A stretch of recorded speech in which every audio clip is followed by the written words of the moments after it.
Good morning, friends. You are welcome in English grammar class. We are already discussing about the preposition today.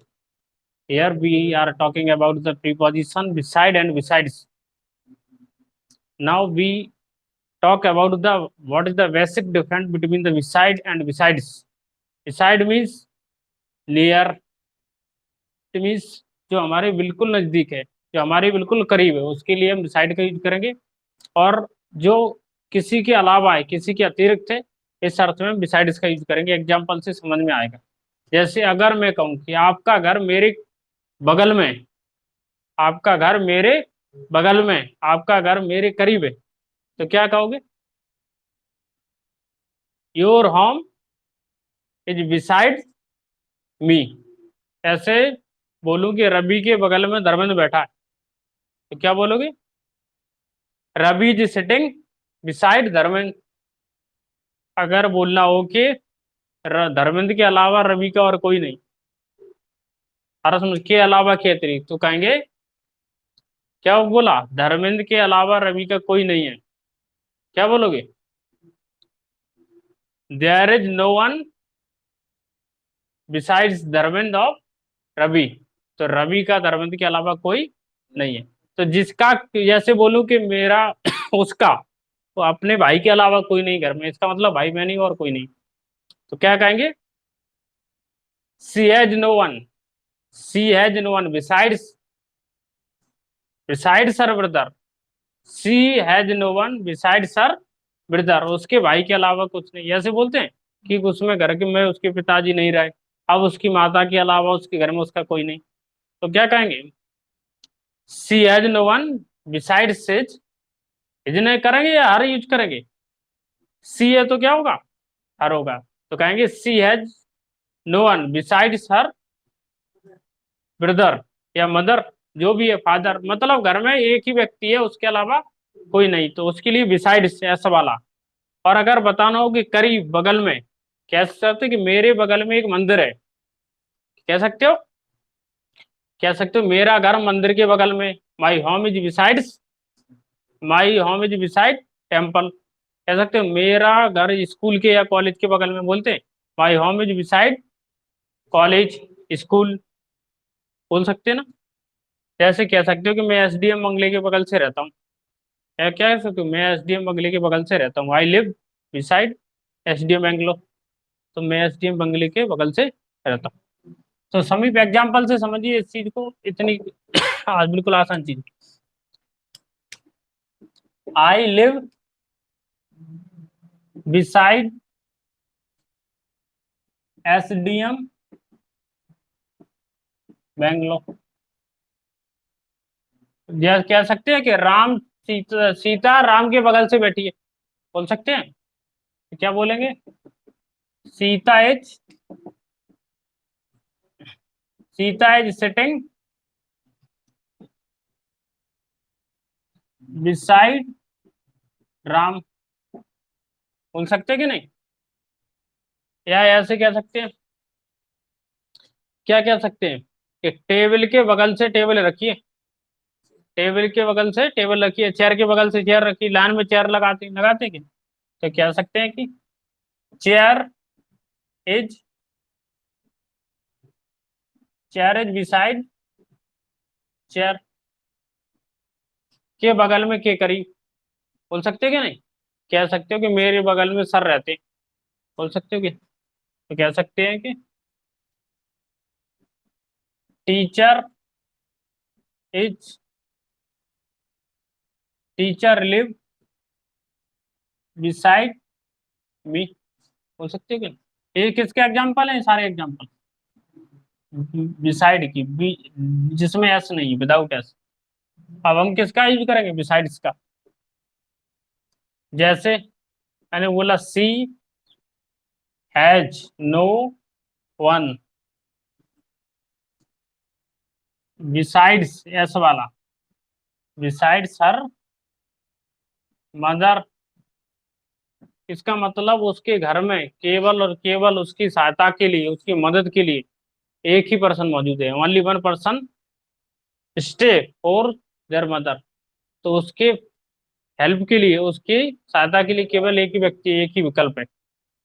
जैसे दूसरा कह सकते हो, आपने बोला कि रवि का धर्मेंद्र के अलावा कोई नहीं, ऐसे बोल सकते हो। कई दोस्त हो जाते हैं, टूट जाते हैं, कोई प्रॉब्लम हो गई, बोले तू ही है मेरा, अब कोई नहीं बचा, तो गाना भी तू ही मेरा यारा, तो वही है।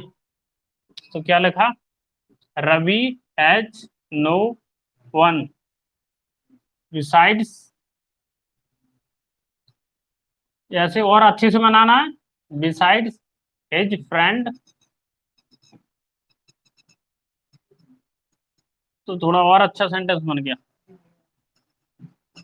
हो सकता है कि नहीं सेंटेंस कंप्लीट, कह सकता है। ऐसे भी हो सकता है, लड़का बोल रहा लड़की से, मेरा तुम्हारे अलावा कोई नहीं है तो सब कोई, लेकिन बोल रहा है इमोशनल करने के लिए, तो क्या बोल सकता है।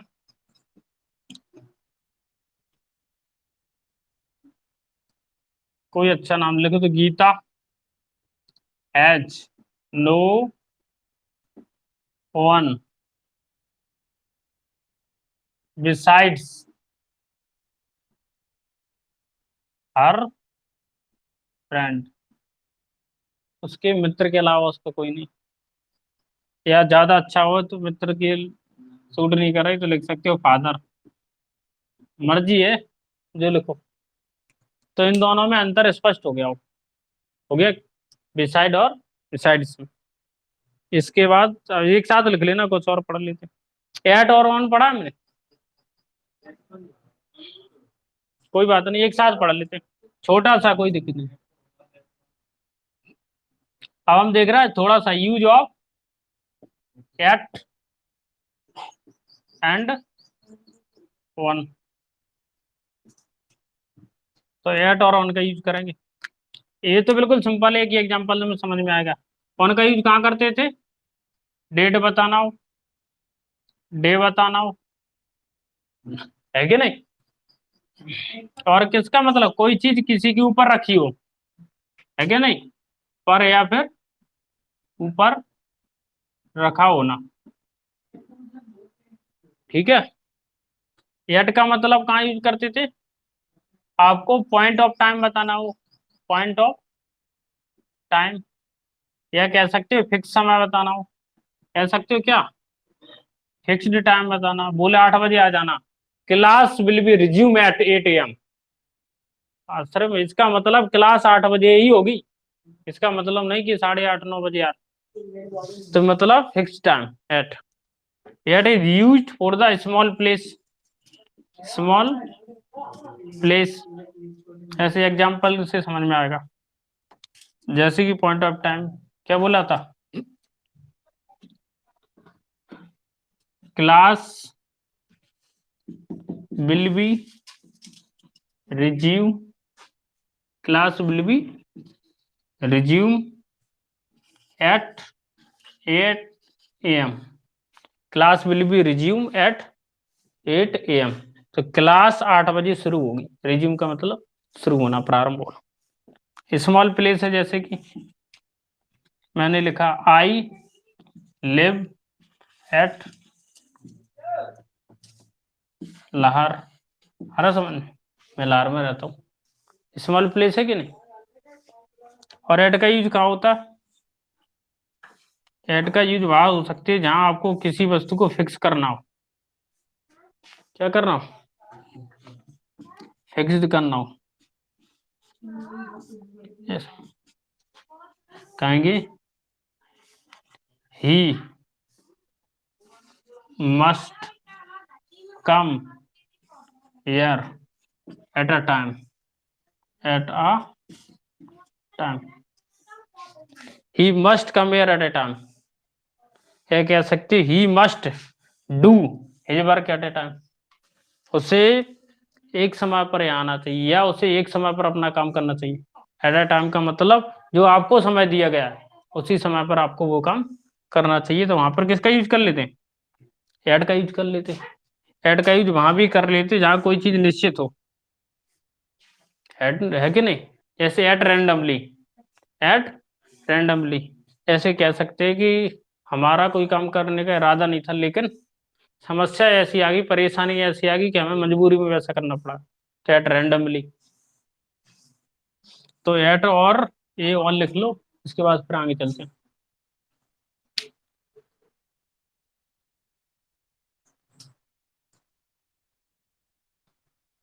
एक एक दो दो एग्जाम्पल लिख लो बस।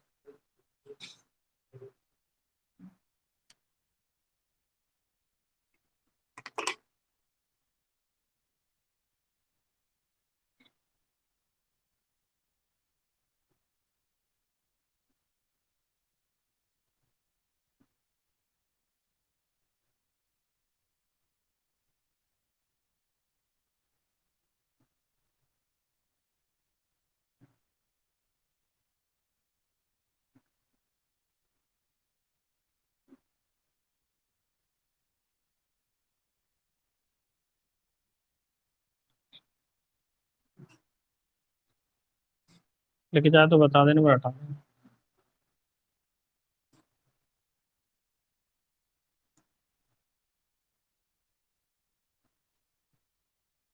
ऊपर एक दो लाइनें तो लिख गई हूँ।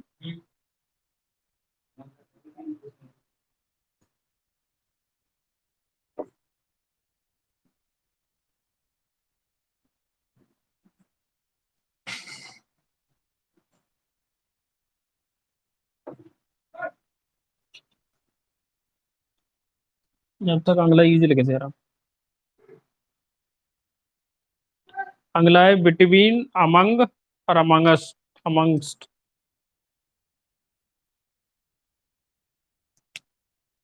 अगला यूज है बिटवीन, अमंग, अमंगस्ट। जब तक ये लिख लो।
लग गया।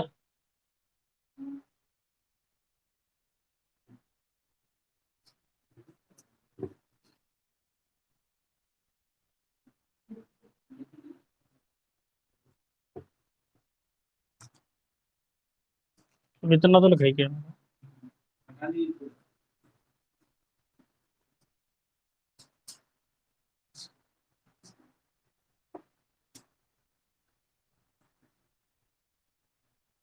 समझ में आ रहा है कि नहीं ये चीज? है सिंपल, इतनी कठिन नहीं है।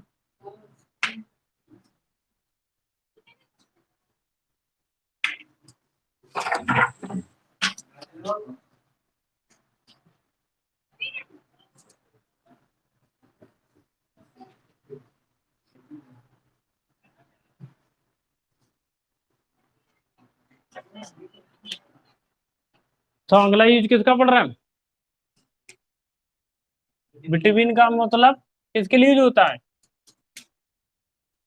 यूज फॉर टू, दो लोगों के लिए किसका यूज होता है? बिटवीन का। दो से ज्यादा हो तो किसका यूज होगा? More than two. दो से अधिक तो किसके लिए? ये दो के लिए। और ये दो से अधिक के लिए। दो से अधिक, दो से अधिक कितने भी हो सकते हैं। अमंग का मतलब किसके लिए होता है? इसका मतलब अनेक के लिए, अमंगस्ट, एस टी लगा। लेकिन अमंग के बाद अनिवार्य रूप से क्या आता, आस, अवर, ये जो शब्द है, ये शब्द इसके बाद अनिवार्य रूप से आएंगे, यानी पॉसेसिव केस बनता है अमंग के बाद। आज सवर और मोर देन टू के लिए यूज होता है, अनेक। तो ये लिख लो, फिर एग्जांपल से समझाते हैं।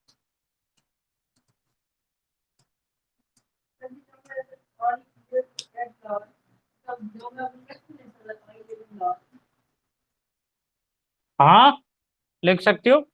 आई लिव इन लाहौर, मैं लाहौर में रहता हूँ, लेकिन ज्यादा इसका मतलब भी है कि लाहौर में रहता हूँ, या सही लाहौर पे रहते हैं, मतलब वही है कि लाहौर में ही रहता हूँ।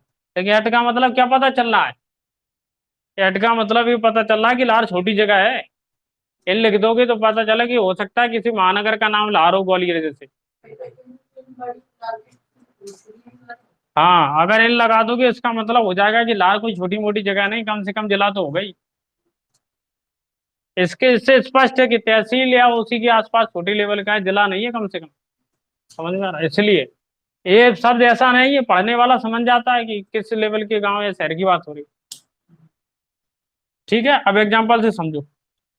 देखो, बिटवीन टू, तो दो लोगों बिटवीन कहाँ यूज होता है, दो लोगों के लिए, only two. Amongst, more than two. Amongst अनेक के लिए या मोर देन टू के लिए।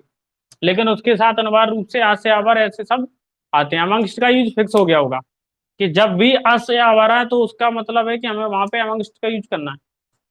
अब इसकी भी देखो, ये तो बिल्कुल सिंपल है, बचपन ही से पढ़ते आ रहे होंगे। इसमें सबसे फेमस एग्जांपल क्या है, Sita is sitting between Ram and Lakshman, है क्या नहीं? तो Sita is sitting between Ram and Lakshman, Sita Ram और लक्ष्मण के बीच बैठी है। सिटिंग आईएनजी लगी तो इसका मतलब ऐसा नहीं बैठ रही है, ये बोलने का तरीका होता है। लेकिन कहेंगे बैठ रही। कोई इंसान होता तो हम कहते बैठ जाओ, ऐसा नहीं बैठ रहे हैं, ऐसे कोई नहीं बोलते भाई, जो उसमें का टाइम थोड़ी ना लगना है खड़े होने में बैठ रहे हैं। तो हम ऐसे बोलते खड़े हैं या फिर बैठे। तो लिखने का तरीका है ये, Sita is sitting between Ram and Lakshman. दूसरा एग्जाम्पल क्या, कैसे लिख सकते हो, द बार, द बार का मतलब युद्ध, द बार में be between India, India and Pakistan. तो आपको एक चीज नोटिस करने में आ रही है इसमें, सोचो जरा गौर से देखो, कि जब भी बिटवीन यूज हो रहा है तो बिटवीन के साथ यहाँ क्या यूज हो रहा है, एंड। इसका मतलब बिटवीन के साथ एंड का कॉम्बिनेशन होता है। बिटवीन के साथ क्या आता है, एंड। तो नोट याद करके रखो कि बिटवीन जब भी आएगा, नोट करके रखो, क्या, जब भी क्या आएगा, बिटवीन आएगा, तो उसका कॉम्बिनेशन किससे होगा, एंड से होगा। और जब भी फ्रॉम आएगा तो उसका कॉम्बिनेशन किससे होगा, टू से होगा। क्वेश्चन जब भी आता है एग्जाम में एरर वाला, तो बिटवीन के साथ टू लगा देता है, फ्रॉम के साथ एंड लगा देता है। समझ में आ रहा? आई एम गोइंग फ्रॉम लार टू मुंबई, या लार टू ग्वालियर, या भिंडी टू ग्वालियर। तो फ्रॉम टू, फ्रॉम का मतलब कहाँ से जा रहे हो आप, ओरिजिनल स्थल, ओरिजिनल जगह जहां से आप जा रहे हो। टू का मतलब जहां आप जाने वाले हो, जहां आप जाना चाहते हो। तो गंतव्य स्थान या जहां आप पहुंचना चाहते हो वो उसे कौन बताता है, टू। और जहां से आप स्टार्ट कर रहे हो, जैसे the train is going to Gwalior to New Delhi, तो कहेंगे the train is going from Gwalior to New Delhi. तो समझ में आ रहा, फ्रॉम के साथ किसका कॉम्बिनेशन है, टू का, और बिटवीन के साथ किसका, एंड का। बात समझ में आएगी? अब देखो, अगर बिटवीन समझ में आ गई तो अब देखो अमंग के एग्जाम्पल। जैसे अगर मैं बोलूं the property, the property was, the property was distributed among as sons. Doubt लग रहा, सही है कि गलत? The property was distributed among his sons, sons है, सन नहीं है। संशय, संपत्ति को उसके पुत्रों के बीच बांट दिया जाए, संपत्ति को उसके पुत्रों के बीच बांट दिया जाए। वाज है और डिस्ट्रीब्यूटेड है, इसका मतलब है पैसिव वॉइस है, पास्ट एंड डेफिनेट का पैसिव वॉइस है। The property was distributed among his son, इसका मतलब कि जो पिता था उसने अपनी वसीयत में लिख दिया था कि जब भी मेरी मौत हो तो मेरे मौत के बाद मेरी संपत्ति को उन मेरे पुत्रों के भी बांट दिया जाए, वही लिखा है। दूसरा, कभी कभी हम क्या होता है बर्थडे मनाते कि नहीं, बर्थडे में केक काटते हैं और बोलते हैं कि इस केक को हमारे सभी दोस्तों के बीच बांट दो। तो बताइए क्या आएगा, बिटवीन, अमंग, अमंगस्ट, या फिर इनमें से कोई नहीं। तो एग्जांपल से समझो, केक इज डिस्ट्रीब्यूटेड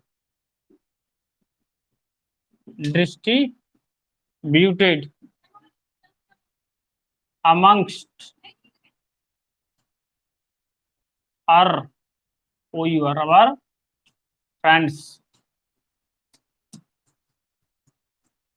तो क्या लिखेंगे, cake is distributed amongst our friends, तो हमारे फ्रेंड्स के बीच केक को क्या कर दो, बांट दो। तो देखो इसमें अमंगस्ट क्यों आया, यहाँ पर नोटिस करो, अबर आया, समझ में आ गया होगा, कंफ्यूजन की कोई गुंजाइश नहीं, सिंपल है। अगर टू है तो क्या हो जाएगा, if there is talk about the two, we use between, if we talk about the more than two, we use among, we talk about more than two or multiple person, multiple things, many things, and use possession, possession means us or objective case, then we always use amongst more than two। Got it? ये तो बात समझ में आ रही होगी। देखो दूसरा example देखो, कहेंगे money is divided amongst our business partner। Incorrect statement है, करेक्ट स्टेटमेंट, क्या लग रहा है, money is divided amongst our business partner, तो हमारे जो बिजनेस पार्टनर हैं उनके बीच क्या कर दो, धन को डिवाइड कर दो, बांट दो, डिस्ट्रीब्यूटेड यूज कर सकते हो। तो ये जो तीन चीजें वो आसानी से आपको समझ में आ गई, इन्हें लिख लो और एक चीज और समझ लो फिर लिख लेना कि बिटवीन का यूज हम दो से अधिक के लिए भी कर सकते हैं, लेकिन उसके लिए कंडीशन क्या है, जब बहुत से लोगों में से दो दो करके काम करना हो। जैसे कि अगर तुम 4 लोग बैठे, 5 लोग, 10 लोग बैठे हो, ठीक है, अगर हाथ मिलाना हो, ऐसे थोड़ी एक हाथ इससे मिला रहा है एक हाथ उससे मिला रहा है, ये पागलपन की निशानी होता है। हाथ हमेशा एक व्यक्ति से मिलाया जाता है एक बार में। यही कारण होता है, जब भी तुमने विदेश में मोदी को या किसी भी नेता को जाते हुए देखा होगा तो लाइन में खड़े होते हैं लोग, वो इधर से चल रहा है बगल में बता रहा है फलाने नेताजी हाथ मिला, उसने तुरंत हाथ मिलाया, फिर बोले ये नेताजी इससे हाथ मिला, ऐसे थोड़ी ये नेताजी इससे पकड़ के खींच लिया। ऐसा नहीं चलेगा, यानी एक व्यक्ति एक बार में एक से ही हाथ मिला सकता है।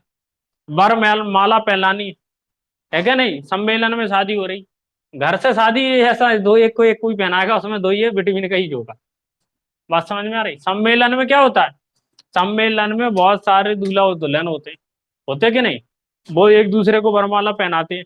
ऐसा नहीं चाहे कोई चाहे किसी में डाल दे, छांटो बीनो, ये कोई चॉइस का मामला थोड़ी है, उसमें जिसके साथ जिसका संबंध फिक्स हुआ है वो उसी में डालेगा। लेकिन ऐसा है कि बहुत सारे दूल्हा बहुत सारे दुल्हन को वरमाला पहनाएंगे, या बहुत सारी दुल्हन है बहुत सारे दूल्हा को वरमाला पहनाएंगे। इसका मतलब है कि बहुत सारे लोग हैं, उनमें से दो दो करके चूज करना है। जैसे कि मान लो 4 देश एक संस्थान है, एक संस्था बनाई है, एक एग्रीमेंट है, मतलब ऑफिशियल नहीं है, वैसा ही है लेकिन सामरिक है रक्षा की दृष्टि से, जिसका नाम है क्वाड। क्या नाम है, क्या नाम है उसका, क्वाड। क्वाड में 4 देश है दुनिया के बड़े। अमेरिका, भारत, ऑस्ट्रेलिया और जापान। क्वाड। क्वाड क्वाड्रिलेटरल से मिलकर बना है। किससे बना? क्वाड्रिलेटरल। क्वाड्रिलेटरल का मतलब हिंदी में होता है चतुर्भुज। चतुर्भुज। 4 देखो कैसे। ये अमेरिका है इस कोने में, देखो अपने आप दिख जाएगा। ये जापान है इस कोने में। ये इंडिया है और ये ऑस्ट्रेलिया है। इसलिए इसका क्या नाम रखा? क्वाड। भाई जमीन है तो आगे पीछे हो जाएगा, जरूरी नहीं ऐसा ही बने।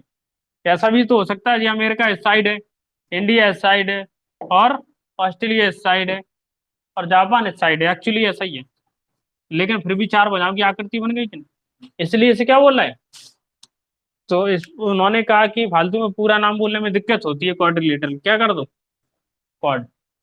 पहली बार समझ में आ रहा। तो क्वाड्रिलेटरल का शॉर्ट फॉर्म है क्वाड। 4 देशों का समूह है। अगर ये देश आपस में समझौता करते हैं, ऐसा थोड़ी चारों मिलके कर लेंगे। पहले क्या होगा, मान लो कि अमेरिका है, इंडिया है, ये ऑस्ट्रेलिया है, और ये जापान है।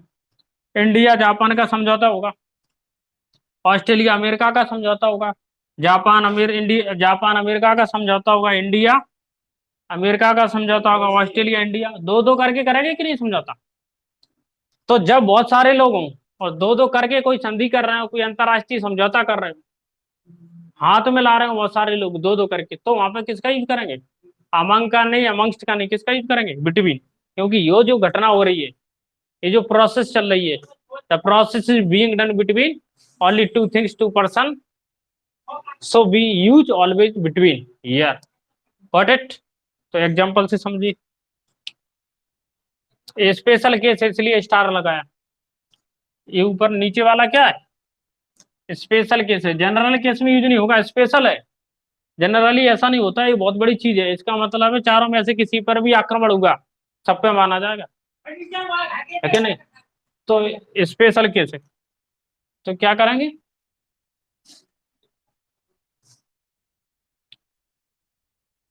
दी ट्रीटी। ट्रीटी का मतलब समझौता। द ट्रीटी इज, मन नहीं लगा, ऐसा करो, the treaty has been done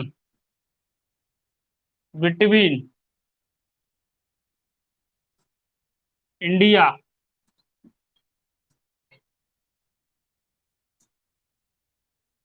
America Japan, पढ़ते जापान, एंड क्या है, ऑस्ट्रेलिया। ऑस्ट्रेलिया। What it. क्योंकि बहुत सारे लोग हैं इसमें, देखो इसमें चार चार देश हैं, 1 2 3 4, लेकिन जब भी समझौता होगा अलग अलग करेंगे। तो ये बात समझ में आ गई।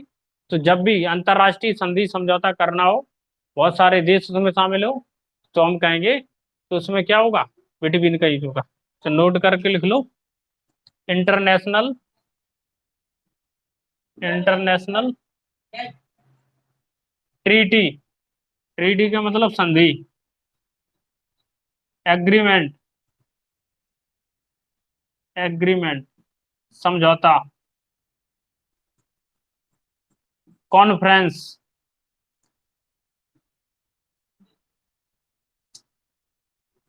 कॉन्फ्रेंस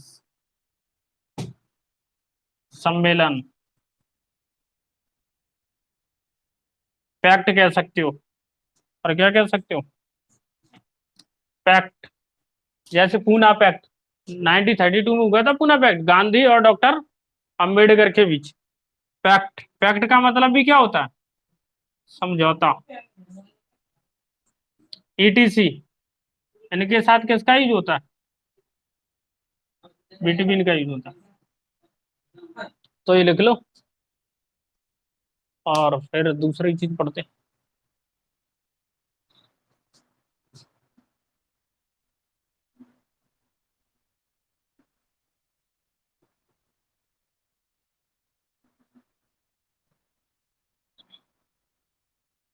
समझ में तो आ रहा होगा, बार बार रिवाइज करना। जब प्रैक्टिस करेंगे तब तुम्हें समझ में आएगा कि बहुत बड़ी चीज पढ़ रहे हैं। अभी लगता नहीं, जब पढ़ते हैं तब लगता नहीं कि क्या पढ़ रहा है।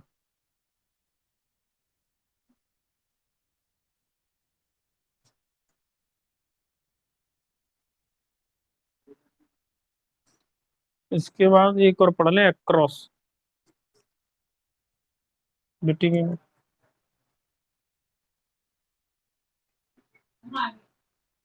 विथ और बाय और पढ़ ले लास्ट।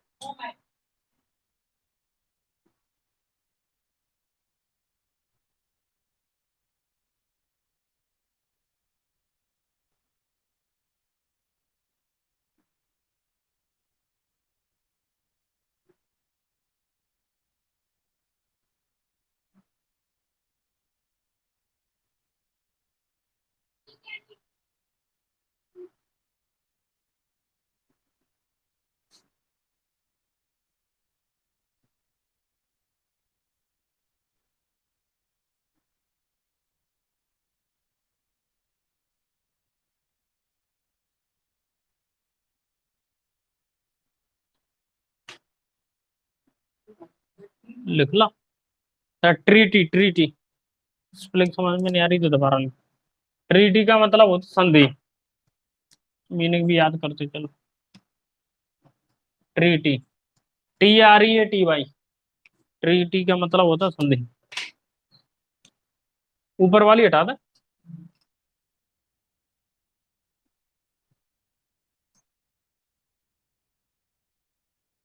इतने में हो जाएगी। अब लिखो use of with and by. By.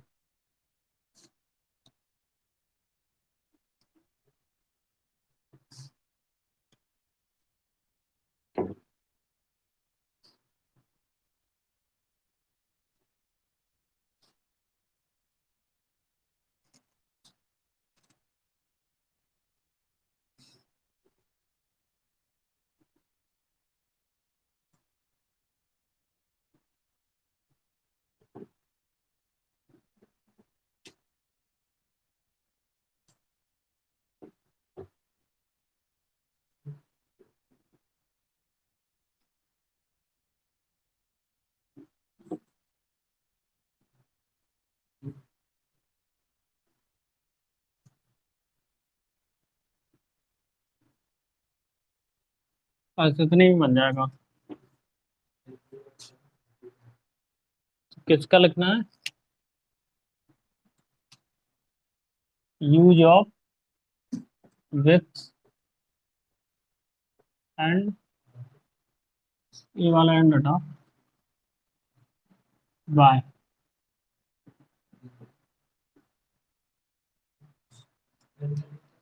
हम्म। पर ये लोग बोलते हैं बीच में, दिक्कत होती है मेरे इस वजह से।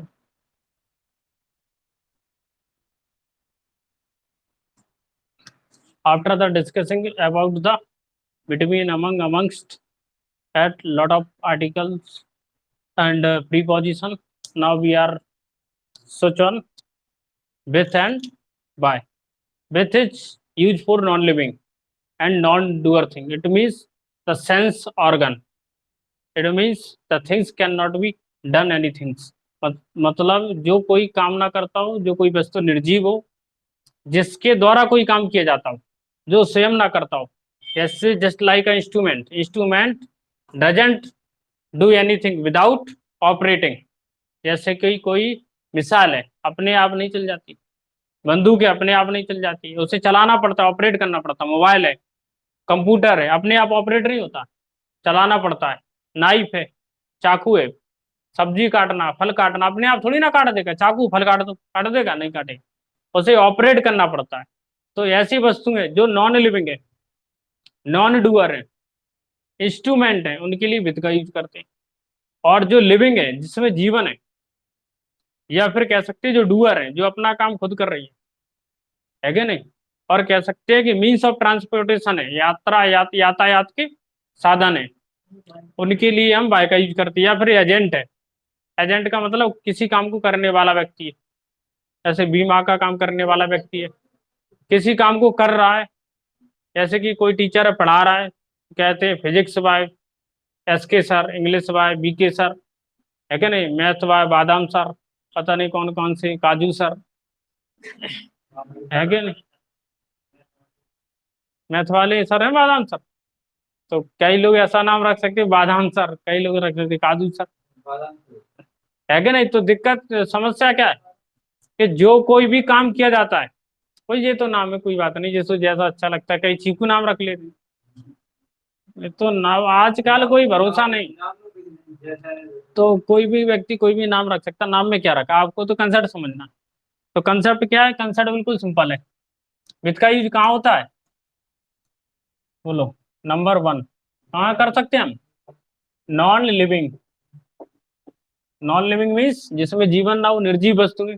जैसे नाइफ है कि नहीं, मिसाइल्स है, जो भी है, मोबाइल फोन है, पेन है, मार्कर है, बोर्ड है, जो भी जिसमें जीवन हो, नॉन लिविंग। नॉन डूअर कह सकते हैं, नॉन डूअर।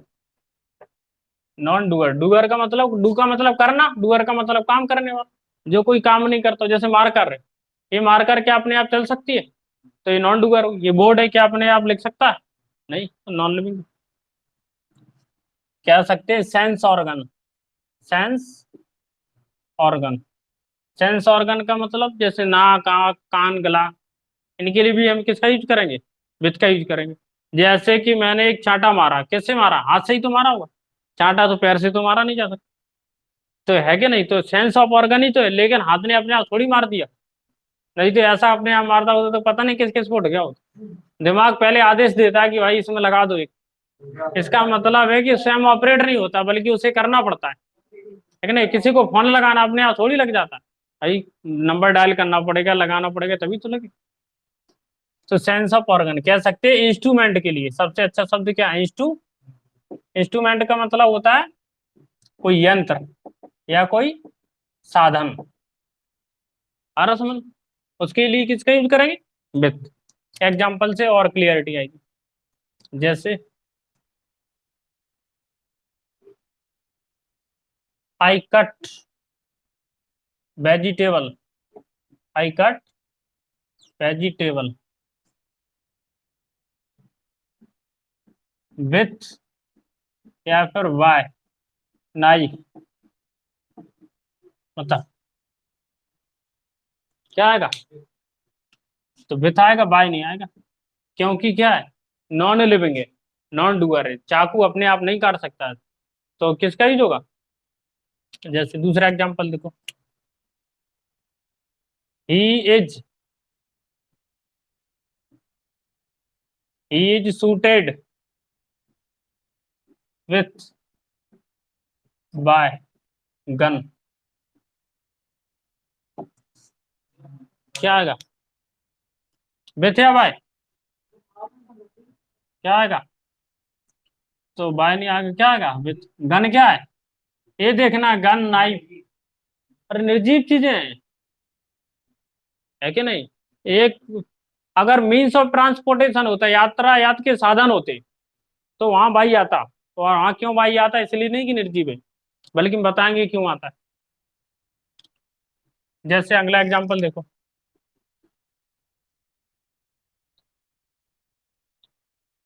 कह सकते हैं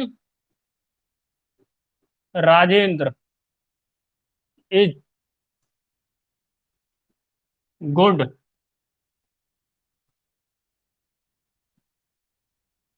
विथ,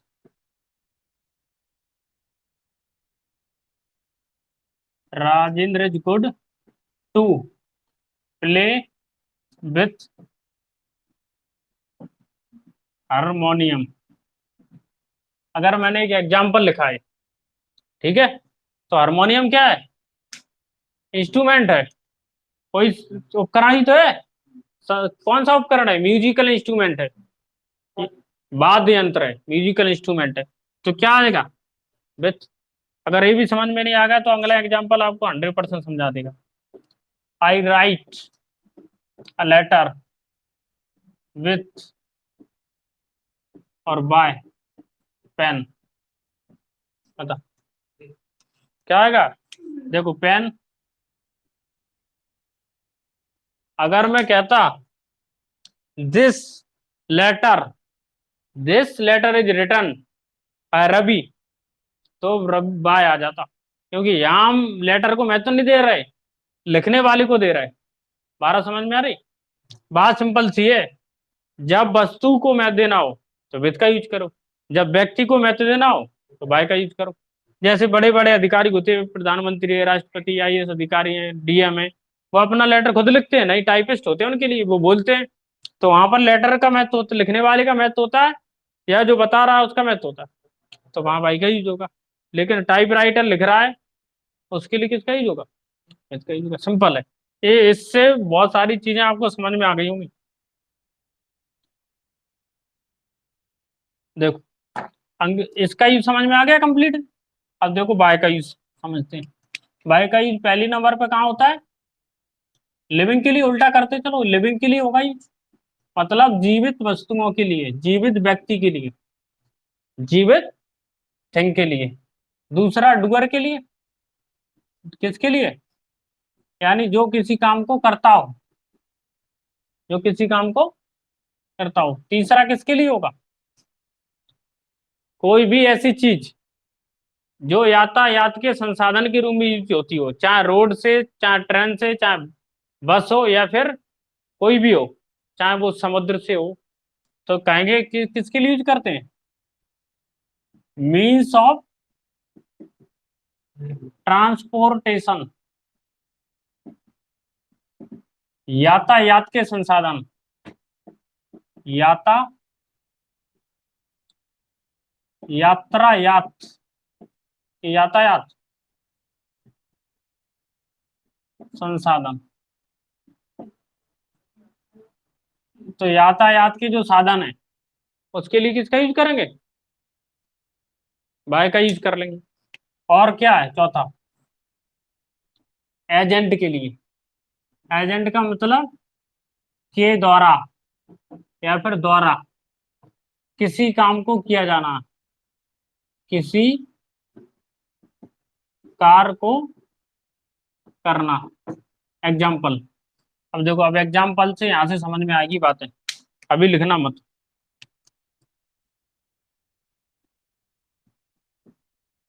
कहेंगे physics is taught by S के तिवारी, ऐसे ही लिख दिया। Physics is taught by S के तिवारी। तो मैंने बोला था एजेंट या के द्वारा किसी कार्य को किया जाना, इसका मतलब फिजिक्स किसके द्वारा पढ़ाई जा रही है? एस के तिवारी के द्वारा। कह सकते हैं, क्या कह सकते हैं? कह सकते हो कि सरपंच जी का चुनाव किसी व्यक्ति के द्वारा लड़ाया जा रहा है, आपको जो भी व्यक्ति लड़ रहा हो बताओ। कह सकते हैं the panchayat, the panchayat election, the panchayat election is conducted by, change कर दिया हमने sentence, election commission, election commission. Commission की स्पेलिंग याद रखना है, डबल एम डबल एस। ठीक है। तो द पंचायत इलेक्शन, देखो पंचायत इलेक्शन, पहली बात तो इलेक्शन कमीशन करवाता नहीं है, तो जनरल नॉलेज की दृष्टि से सेंटेंस सही नहीं है, क्योंकि पंचायत के इलेक्शन कौन करवाता है? राज्य का निर्वाचन आयोग। बताया था नहीं? और ये भारत का निर्वाचन आयोग, इलेक्शन कमीशन अकेला लिखा हो, इसका मतलब भारत का निर्वाचन आयोग केवल 5 चुनाव करवाता है: राष्ट्रपति का, उपराष्ट्रपति का, सांसद का, विधायक का, और राज्यसभा का। अब 5 चुनाव करवाता है केवल। तो क्या कह सकते हैं? The president, the president election is conducted by the election commission. तो कोई ना कोई करवाने वाला तो है ही। कौन है करवाने वाला? कौन है करवाने वाला? Election commission. तुम अंतर कर लोगे इसमें कि कौन सा किसका एग्जाम्पल है? वो अंडरलाइन करते रहे, लिख लेना बाद में, पहले हम समझा दे रहे सारी चीज। जैसे आई एम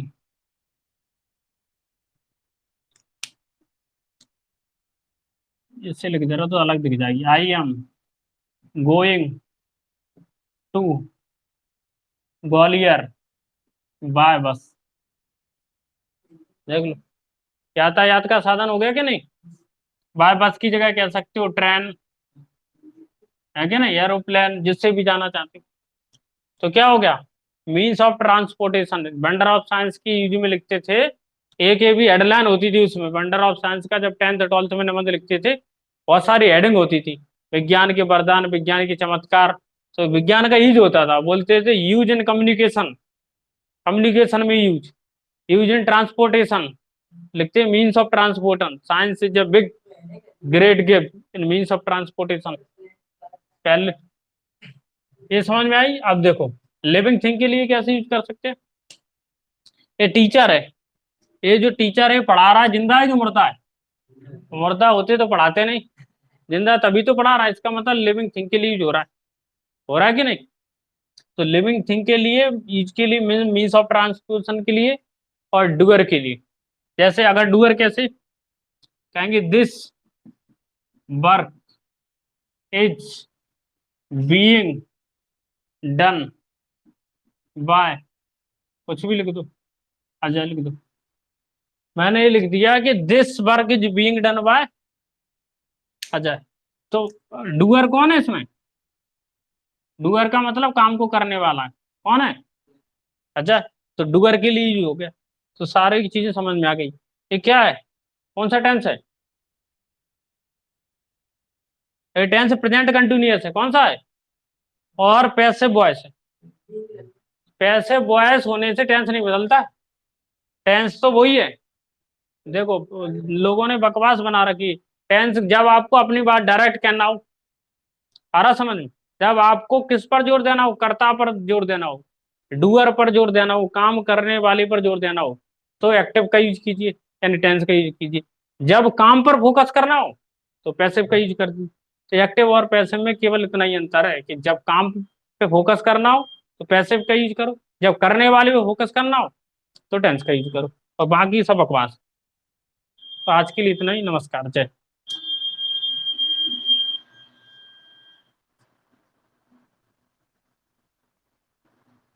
ये लिख लो, और बाकी डाउट हो तो पूछ लो।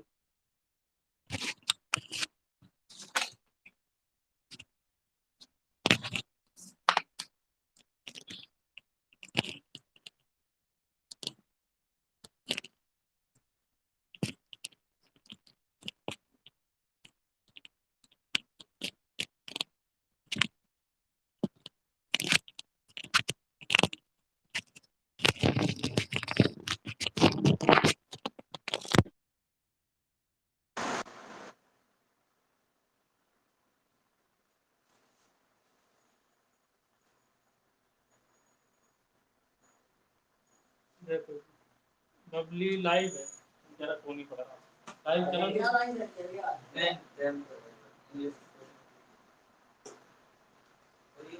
अगर लाइव रहेगा तो कभी ना कभी आदमी आराम से सोचेगा चल लाइव चल रही तो आई जाओ।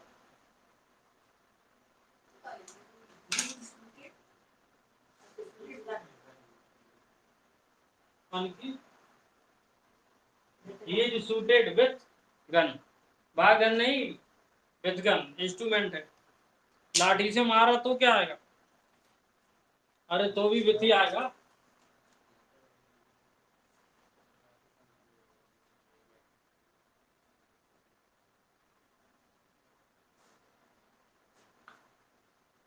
मारने का तरीका बदलने से तो क्या वो बदल थोड़ी जाएगी।